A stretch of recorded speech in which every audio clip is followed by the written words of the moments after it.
வணக்கம். இன்றைய சிந்தனையில நம்ம தெரிஞ்சுக்கக்கூடிய விஷயம், ஒருத்தர் ஜெயிச்சிட்டார்னா, அவருடைய ஆற்றல், திறமைன்னு சொல்லி அவர பாராட்டுறோம். ஆனா, அவர் ஜெயிப்பாருன்னு நம்பி, அவர ஊக்கப்படுத்தி ஜெயிக்க வச்சவர பாராட்ட மறந்துடுறோம். ஒரு விஷயம் ஞாபகம் வச்சுக்கணும், ஜெயிக்கிறதுங்கிறது எப்படி திறமையோ, அதே மாதிரி ஒருத்தர ஊக்கப்படுத்தி ஜெயிக்க வைக்கிறதுங்கிறதும் ஒரு மிகப்பெரிய திறமை தான். நம்ம எப்பவுமே தேவையானத ஊக்குவிக்கிறதே கிடையாது.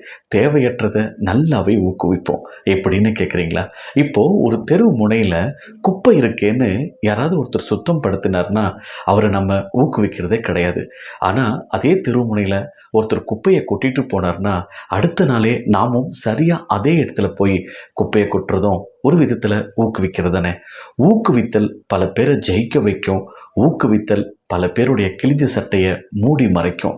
அதனால ஊக்குவிக்க மறக்காதீங்க. இனிய காலை வணக்கம். அன்புடன் தமிழ். மேலும் இந்த மாதிரி சிந்தனைகளை தினமும் கேட்க மறக்காம சப்ஸ்கிரைப் பண்ணுங்க. வணக்கம்.